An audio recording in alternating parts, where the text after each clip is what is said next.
All right, final thought here from downtown Orlando. Yetur Gross-Matos, the defensive end that the 49ers have signed. It seems like more than the 49ers were interested in him. John Lynch even likened his signing to a house sale in Los Altos. Yetur told his agent, I thought he handled it like a house in Los Altos. You know, you kind of priced it low and got the whole league interested, and then everybody, so it was, and Yetur was the guy probably of all of them that we signed that we had the most people in the league say, man, we were in on him, and a lot of guys after we landed him. And I think Yetur, the interesting thing, he's a long, skilled athlete, and he's a guy, I think we've been at our best when we've had one of those guys, Arden Key, Charles Omenihu, that can play outside and then slide down and go to the inside. It just gives you another layer of versatility to your D-line. And so Yetur, we're really excited about that. And, there's going to be some transition for him. He's played a lot in a two-point stance, and so putting his hand in the ground and rushing. Obviously, he's done that on third down in Carolina, but he's really looking forward to that opportunity. So based on what Lynch said about Yetur Gross-Matos, it's very, very apparent where the 49ers envision him on this defensive line. And I think that the Charles Omenihu and Arden Key comparisons are spot on. Chris Kasarik has wanted an adaptable pass rusher who could line up inside on those passing downs. And when you have that kind of length and that kind of athleticism that Yetur Gross-Matos has, it's very, very easy to envision him in such a role. That athleticism, by the way, because guards are typically stockier, shorter players, that athleticism and length, that can go a long way toward winning on the inside. But you got to earn the right to rush from the inside, and I wrote so much about that this week. The 49ers' run defense wasn't good last year. I feel that I was the only person that was critical of their run defense for weeks and weeks early in the season. So many people were focused about arguing about Brock Purdy when it was clear that he was elite. He was really good, but the run defense wasn't for the 49ers. They ranked down there at number 26, and the mantra is stop the run to have some fun for a reason, because if you don't stop the run on those early downs, you don't get yourself into the situations, the and-long situations on second and third down, where you have the luxury of moving guys like Yetur Gross-Matos inside. It's a luxury that you have to earn, and the 49ers earned that with great run defense in 2021 and 2022. They fired Steve Wilks. They're going to make big-time defensive changes up front this offseason to try to get back to where they were run defense-wise. So Gross-Matos is going to be counted on to set that edge on early downs and then move inside in those specialty pass rushing packages for the 49ers on those later passing downs. That is the plan.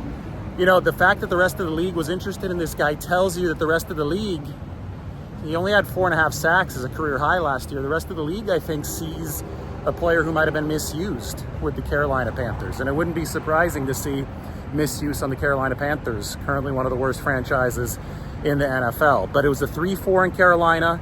Gross-Matos was asked to do some drops in coverage, outside linebacker kind of position. I think with the 49ers in a 4-3, he's going to put his hand in the dirt essentially every single down.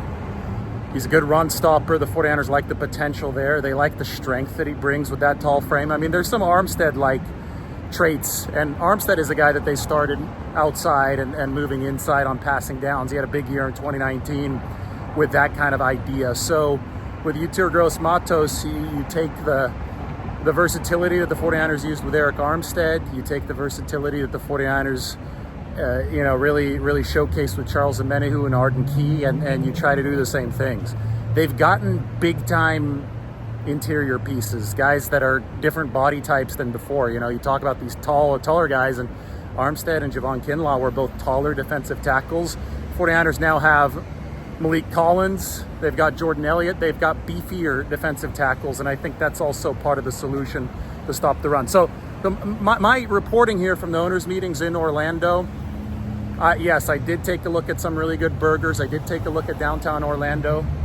As you can see behind me right now, the Warriors are actually in town in downtown Orlando tonight. I'll be flying out right before they play. So it's an interesting little crossover here. But my reporting outside of the food and outside of the city here has been on why the 49ers did what they did in free agency. They've set the table for the draft to take those swings along the offensive line, but I think that the biggest piece of reinvestment for the 49ers has been along their defensive line. They've replaced over 2,000 snaps there, and they've gotten better. I think it's clear they've gotten better. I think Leonard Floyd's better than Chase Young. I think that Yetur Gross-Matos is an upgrade over somebody like Drake Jackson, who's still on the team, who now has more competition to try to prove himself. Jordan Elliott's probably a better player than Javon Kinlaw on the inside. They're trying to get better against the run. Now, one spot where they probably didn't get better as far as total upside is Malik Collins and Eric Armstead, because Armstead was a good player, but they've gotten way more cost efficient there. Collins is going to be about, $10 million cheaper than Armstead was on his original deal with the San Francisco 49ers. So they've revamped the defensive line. They've turned this into a situation where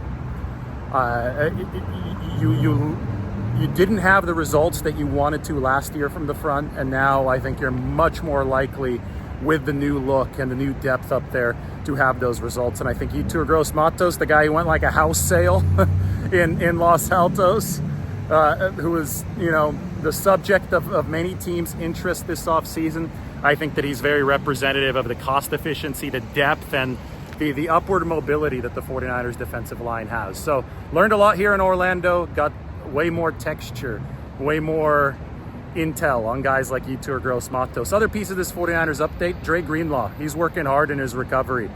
John Lynch says that it's probably going to be a pup situation, physically unable to perform list to begin the season. But if Greenlaw has anything to say about that, it might not be a pup situation for him. Just take a look at how hard he is working. That's going to be something that we follow up on here in a couple weeks. All right, so long from downtown Orlando. Hope you enjoyed the coverage from the owners' meetings. We'll talk to you all very soon.